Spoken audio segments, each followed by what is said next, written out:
All right, welcome in to another episode of the Outsider Podcast. I'm your host, as always, Drew Landry, and I have a special guest with me today, Kyle Rable, who's the Democrat challenging Republican Congressman Jody Arrington for the seat of District 19. Before I get to Kyle and our conversation, I just want you uh, to be inspired to tell your friends about the Outsider Podcast and the newsletter. You can find the podcast on iTunes and on Spotify. You search for the Outsider Podcast and click on the subscribe, and then share it with someone if you would be so kind. You can also subscribe to my newsletter on Substack. Just look for the Outsider there to become a free subscriber. And if you start to like what you read and you enjoy some of my takes, and perhaps you may want to become a paid one to where you get information from me every day.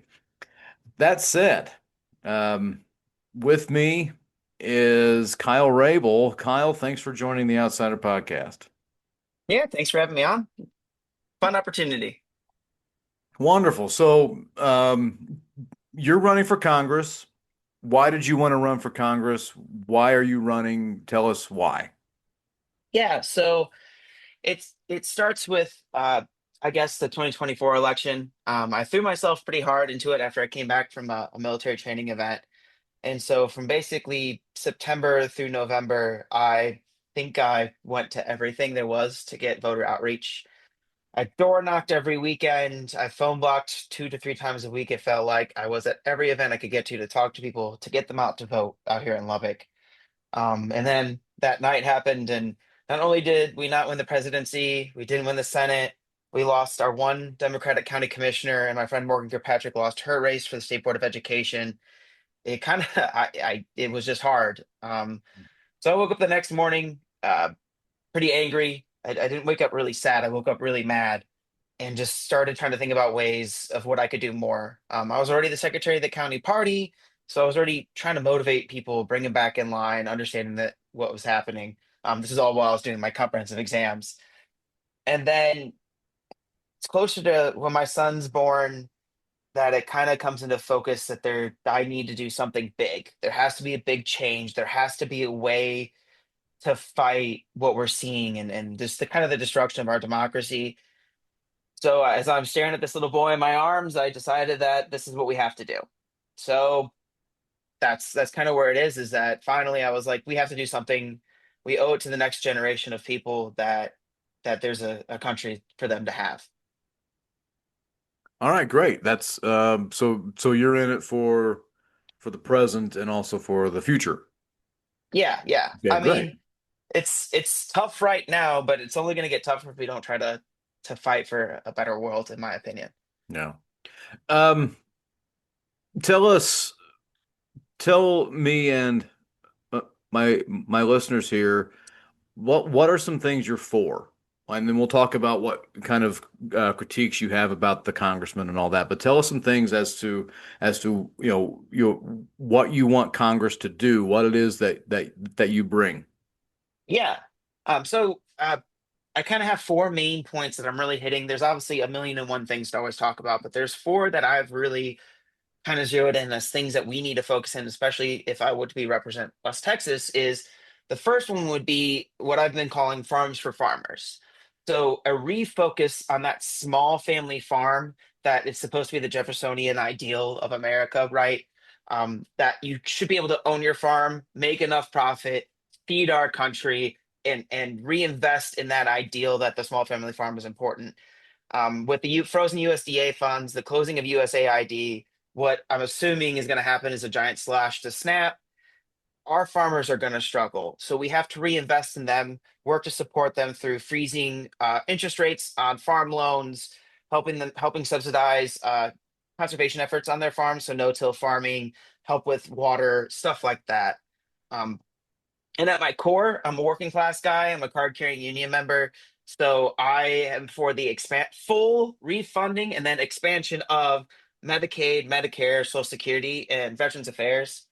Um, these are being slashed wholeheartedly right now, and we have to work to bring these back up online like they were before, and then expand access to all these programs because these programs are what brought people out of the Great Depression, brought millions of people out of poverty under the New Deal and Great Society, and uplifted the American working class to this identity of what America was great. It was great because we reinvested in our working class. Um, and to do all of that, the best way to do that is my third point, which is we need to attack the monopolies that are strangling our economy. For example, if you're a West Texan, you know about the cattle ranching and everything that's around us, plus cotton. Well, there are certain huge corporations that control all that. My favorite example, or my least favorite example, is Tyson Foods and how much of our food products that they control, and that they have a stranglehold on our ranching community because you have to sell to this large corporation that manages almost all the meat processing. So not only are they pushing farmers into debt, they're destroying our food supply and making what is supposed to be a clean, healthy supply of food unhealthy by pushing them into huge cattle lots, getting them fat off of grains. They do the same thing with vegetables and fruits and stuff like that. So we need to destroy these huge companies that don't allow for a diversity in our economy. That way you can grow, workers have different choices, their competitive pricing, food can be better, all those types of things. And then my fourth point of what I would like to see, what I would bring to the table is an actual defense of the Constitution of the United States. Um, I have signed on that dotted line. I have sworn an oath to protect and defend the Constitution of the United States. And that's not happening right now from most of the Republican Congress. And I think that we need to defend our Constitution from the attacks that are blatantly against it. That's part of what the legislative body is supposed to do is checks and balances and everything. And right now, there's no checks or balances on what the presidential power is doing. So that's at my core belief, but it all circles around focusing back on our farmers and focusing back on our working class. Okay. I want to let's walk through that just briefly here. When we talk about these your farm plan, I mean, Monsanto, Bayer, these entities, Tyson Foods, they're able to donate a lot of money to a lot of these people in inside of Congress, and your average family doesn't, and so they have a lot of sway in there. How do you plan on, trying to convince others that don't take their money or don't listen to them, or how can you form a coalition, getting back to the basics, it seems. Yeah, so we used to have laws about how much PACs and donors could give, and we used to actually like follow them in the FEC. So we need to, again, this kind of goes back to the Constitution idea of we need to reinforce our laws that actually matter about our politics. We need to get money out of politics. We need to destroy these huge PACs that these corporations are using that are funding these campaigns. And this is across both aisles. There are people taking way too much money. Too much money is being spent on campaigns and not enough spent on the regular American citizen. So you have to enact laws and call out where it's at. Both the Democrat and Republican Party have these big talks about, oh, we're going to cut, how much money spent in elections, and then they spend a couple $1 billion each on the presidential election or whatever. It's time to get that big amount of money out of politics. What some would say, and just to kind of go along with the conversation, just to take it a little bit further, is that some would say that me donating to you, or me donating to Arrington, or me donating to some Green Party person, that's my First Amendment right. That's freedom of speech. That if I give someone $25, or if there's some pack out here that wants to give $5,000, that's their freedom of speech. What do you say to that? Yeah, I mean, an individual donor, an individual citizen donating money, that makes sense to me. I'm talking about these huge corporations that when they donate to these politicians, force these politicians to be indebted to them. That's quintessentially against the American ideals. We weren't even supposed to have parties, according to George Washington, and here we are. And we're just making it worse by allowing billionaires to funnel money through different PACs in different ways so that they can basically control our election process for us. Okay, so And you would say. that's bad. Great. So you would say that you would possibly, just by listening to what you're saying here, I'm drawing this conclusion. You're free to correct me here. Is that you would support a constitutional amendment to overturn the Citizens United case from about 15 years ago? Yes, I would. Okay, great. So um, let's talk also here about some of your other ideas as to what you want to do. You talked about wanting to, check and balance the executive branch. Um, Tell me what in particular, is there any sort of specific thing that you think is that's Congress's job, not the president's? Let's get back to that. Yeah, we could start with war. We could talk a little bit about the vast amount of power that the president has been endowed with since Vietnam and through 2003 and 9/11 and the Patriot Act. How much power the president has and at their discretion to wage war. And without calling it war, somehow we're still able to wage war. And that's just wacky to me. That is supposed to be something that the House of Representatives votes on. And we've let the president and Democrat and Republican presidents run rampant with war powers. So let's just briefly continue that. This is an ongoing conversation because the president is the commander in chief of the armed forces. So what does Mhm. that mean for you that he's the top military official and he has to do something here, but yet at the same time you have to check and balance. Like how do you wrestle with that? Yeah, and I mean it's complicated. It's not like there's supposed to be a one-sided answer. There's not one direct path forward. And I believe that we all look too much for a black and white answer. The Hmm. reality is that we should have the checks and balances that I'm talking about because presidential powers have led us into Iraq, which we know was a failed situation. There was no weapons of mass destruction and all of that was all Hmm. false. But we let the president do whatever they wanted because we felt we were under attack. And I understand that sentiment because I remember watching it as a kid. But that doesn't mean that we shouldn't have had better checks and balances on what was happening, better checks and balances on how long wars can last. The president should be able to defend us, but after a certain period of time, there needs to be a better check on okay, if we're going to do more than just like launch a missile, we need to have a real declaration of war, and this needs to be a congressional act, if that makes sense. Okay, so you're saying, let me see if I correct me if I'm wrong here. You're saying in a sense the president should defend, not go on the offensive Yes, without and your and without congressional approval and so on. yeah, and probably needs to be a Okay. better understanding of what defend means. Yeah, oh yeah. But Well, there's a yeah, lot of political sines ideas as to what that is. Is it a preemptive strike? Is that defense? yeah, What do you make of that? yeah. So I would preemptive strike is not defensive. I would disagree with the ideology that it is Hmm. because a preemptive strike leads to war. Whether because there are options away from war. War should be the last resort. War, as Clausewitz says, is politics by other means, but you should exhaust every other political means at hand before you're committing men and women to die in a faraway land. Hmm. Um, and if the first instinct is, well, if they're gonna do it, we might as well beat them to it. I mean that's how the world will end. I'm sure at some point, and that's probably what we'll end up at in the future, a Okay. million years from now, hopefully. But there's no need for like a first strike. You should have the capabilities because I do believe in a strong military, but I don't believe that every instance requires a first strike. That just seems like that's starting a Yeah. war without a congressional act. Okay.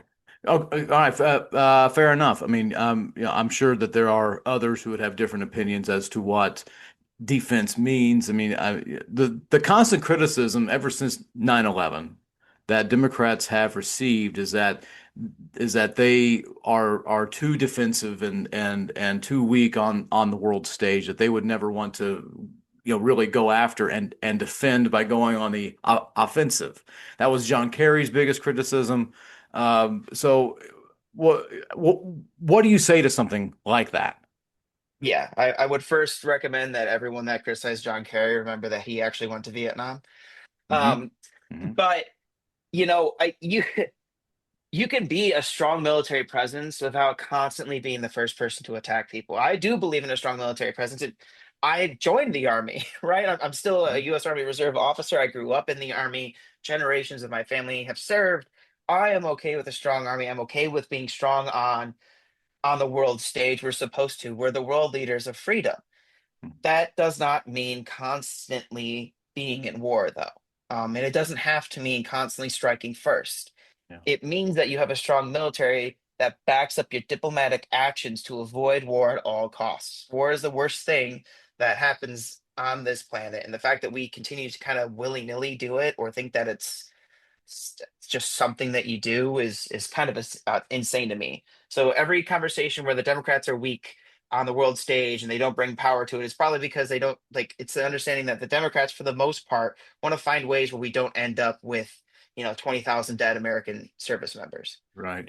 Um, you're saying there's something that has, as of this recording, has kind of divided the base of the president. I mean, right now there's this famous interview between Senator Cruz and talking head Tucker Carlson, where they are, in a sense, they just have this constant, butting of heads here over foreign policy and what should be done and so on and so forth. And it's interesting to really watch that the core base of the coalition that basically helped elect this president having a core disagreement and what I'm hearing here and correct me if I'm wrong is that you're bringing out one of those ideas that perhaps we shouldn't always be on the offensive, which is something that Rand Paul, senator from Kentucky, would often argue. Is that the right assessment, or is there something else to it? Yeah, yeah. I mean, so when you're actually in a war, the offensive is the way to go, right? I do believe in tempo and maneuver warfare. I'm an adherent of operations manual because I am an army officer to my Hmm. core. But when it comes to like actually declaring war, you don't need to be offensive. You don't have to. There are ways to have these conversations in the world where you understand that United States has definably the best military in the world. We have the finest soldiers, finest airmen, finest Marines, finest sailors, and guardians and coast guardsmen that we you can have. But that doesn't mean that you have to utilize them to fight every little thing that comes up or be in a place where we don't. Our director of national intelligence, who I don't agree with, but a broke clock is right twice a day, told us there is no weapons of mass destruction in Iran. Yeah. And we had no real intelligence of weapons of mass destruction in Iraq from our sense either. So if we have to understand that we can't just go in because we feel that there might be maybe possibly a thing. You have to know because you're risking American lives. Yeah. And if we're just continuously going to be willy-nilly playing with the lives of our people, then we're not being representative democracy that we're supposed to be. Okay. So the things that you mentioned here are currently not being truly discussed by the incumbent, and I think that's not the only disagreement that you would have with Congressman Arrington. Where is something like what's an issue? I mean, he was instrumental in making this big, beautiful budget. He's the budget chair in the House. Where did he go wrong in that? And let's you could spend the next hour telling me, but let's let's see if we can't Yeah. have a cap on that. So kind of guide me through like a couple of points that you think that he was just off base. Yeah. So, I mean, we can go all the way back from when I first started writing op-eds in the Lubbock Avalanche Journal about how he all of a sudden had this pack from DC, here we go again, Hmm. putting ads into the newspaper saying that he was supporting Medicare and Medicaid and that senior citizens were going to be okay. Well, he went out there and he put in this big, beautiful bill a giant slash to Medicaid. Uh, it, Over 20% of our population in this district are on some form of public health care. 107 or 109,000 have no health care coverage at all. Hmm. That's what Medicaid is there for, is to help those people. So instead of expanding it and helping the people in his district, while we continue to suffer from extremely high prices and inflation and ever increasing costs of medical care, he's decided to cut it.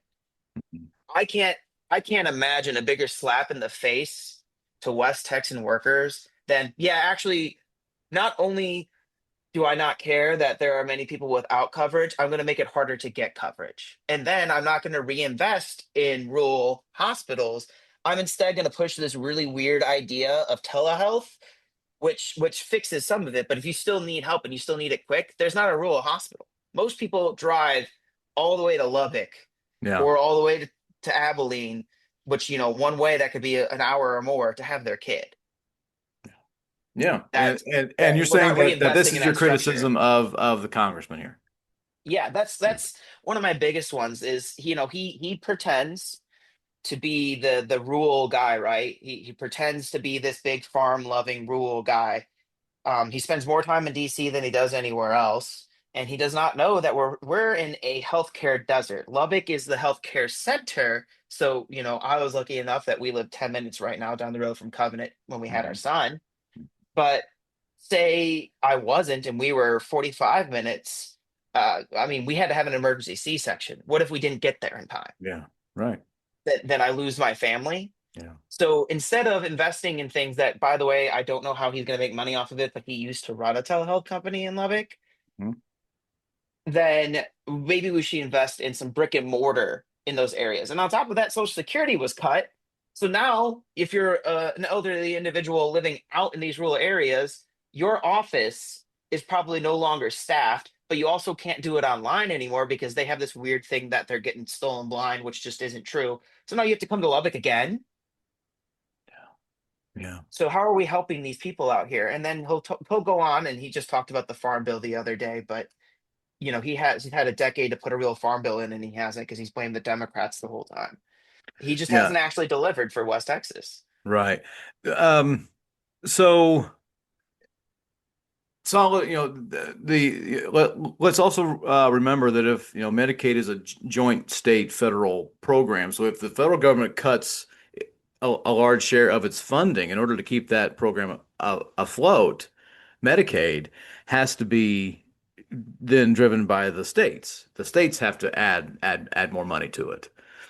And the legislature just here in Texas just said it gavelled out of session, Yeah. and you know so this is going to put some really perilous strings here for those who might need this. But you know, interesting though that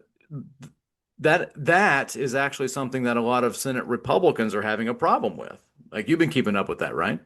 Yeah, yeah, and I'm glad to see that they're figuring out that they can only go so far on messing with the working class, Hmm. and regular folk, because at the end of the day, they realize that they've only been successful on culture war, and as soon as they start messing too much with the economy, there will be a big backlash. So if they're smart in their politics, they're going to have to pump the brakes. I'm not so sure of their intelligence in politics because you'll have Ted Cruz in there probably slamming his fist that we need to make people poorer and sicker. But it's I'm hoping that this motion, this insanity gets cut back and dialed back by Senate Republicans. Okay. I can't have you on here without talking about what some, what all of us, many of us are going to really point to, and it's the elephant in the room. Is that, and I'm sure you've heard this several times, is that a Democrat hasn't won this area since Kent Hance in 2018, which is probably the last really good candidate for Congress. Uh, Miguel Bavario ran. He got a quarter of the vote. Um, let's talk about this particular issue here. What makes you different? And what is it that people can cross party lines and possibly vote for you? Yeah. So what I guess makes me different is that we'll start off with the fact that I'm only 29, so I'll be 30 by November 3rd of 2026. So I'm bringing a different kind of eye to it. I've watched the economy essentially crash twice as I tried to figure out my life. Once as a child, and then once a real adult, trying to work jobs and go to graduate school. So I identify as someone that has been hungry his whole life, has tried to figure out how to pay rent his whole life. And I joined the army to pay for college, and I'm still in it because I have a contract left, and I'll stay in because the healthcare is good, and I love my country.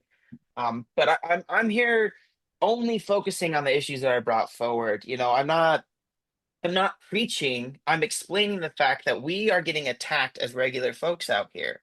If you want to see a change for a net positive in your tax book, I'm the answer to that. I don't have billionaire backers. I don't have billionaire money. I never will. I just was on here attacking Monopoly, so I'm sure I'm not going to get big corporate pack offers anytime soon. Well, I'm not I don't have going many, billionaire sponsors either, so I think you're to. okay. Yeah, but I won't be bought out. I won't do those things. I have strict moral values to myself, and I don't plan on changing much. And I don't plan on staying in DC forever if I could truly help it. I'd love to just stay in West Texas. I don't really want to buy houses out there. I don't feel that my place is in DC. I feel that my place is in West Texas. But in order to help West Texas, that means having to go deal with the DC swamp full of people that take all that money. Um, I'm not going to change. I'm not a gun grabber. I have guns. I go hunting. And that's my conservation mind is I want my son to be able to do things that I do outside, which is hunt and fish. I want to eventually own land. I want to have my own ranch when I'm old and happy, and live away from the whole world if I could. Mhm. Um, I think that a lot of what I bring to the table is just being an actual regular working class guy. My union card is in my wallet over here next to me. That's how I think that we've spent too much time as Democrats over preaching and engaging in things that people don't understand and an over explanation when you really just need to tell them, hey, if you want your taxes to actually work for you and you don't want the rich to only get richer every year, I'm the answer.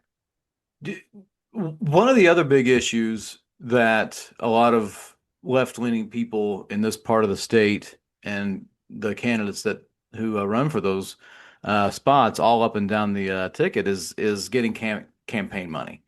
Getting Mhm. that fundraising so that you can put ads out there. I mean, now, ads are expensive. So do you think that's also part of the problem as to, what is in the way for, really Democrats to kind of break through?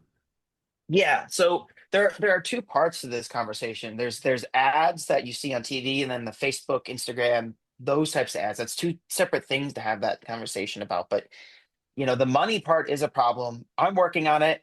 All the money I've made is mostly small time donors. I've had one person donate a bigger check, but that was an individual. I've taken no pack money thus far. I'm trying to figure out how to get with the unions and stuff like that. Hmm. Um, but it's a lot of money. I'm on the phone all day long calling people, asking for donations. Yeah. After we get done with this and I get some grocery shopping done because my wife's at work and I'm a graduate student, so I have random free time in the middle of the day sometimes when I don't want to write. Um, Hmm. I'll go do chores. And then when I'm done doing that, I'm phone calling Yeah. or I'm at an event trying to fundraise or I'm finally sitting down at 8 o'clock at night to finally get to hold my son. So money is going to be the biggest issue. Jody has right now $2.2 million in his bank account. I have 2,000. Yeah. Yeah. Uh, Last thing here, and you pretty much hit on all the things that I wanted to really discuss with you. Tell everyone where they can find you. Talk about your website. How can they give you money? Let's talk about that. Where can they Yeah, find so I'm lucky enough to have had a great friend help me build my website. So that is Rable, Rable, for westtexas.com. And then I'm on every social media on the website. You can find it, but I'm on Facebook, Instagram, TikTok, the artist formerly known as Twitter, Blue Sky, um, and it's all Colorado for Congress on all of those. And look me up. I normally am just my TikTok's normally me having conversations about what I am or what's going on. My Facebook's normally talking about where I'm going to be at or whatever AJ article I published that day, and stuff like that. That's where you can find me donating. You can go to the website. There's a donation link at the website. You can also find me on ActBlue. Yeah, Awesome. Well, Kyle, thanks for being on the show. I appreciate your time, and we'll see you we'll see you down the road. yeah. Well, thank you for having me on. I appreciate it, Drew. It's always fun to have a conversation with you. All right. Thank you. And that's my interview with Kyle Rable. I appreciate Kyle coming in. And again, just as he said in the interview, you can find him all over social media. If you would like the Outsider Podcast and you like this episode and you want future episodes, which we all know that you do, subscribe to the Outsider Podcast on iTunes and on Spotify and even on YouTube. You just search for the Outsider Podcast and you hit that subscribe button. Also, find me on Substack to get my newsletter. All right. I appreciate y'all, and I'll see you again very soon.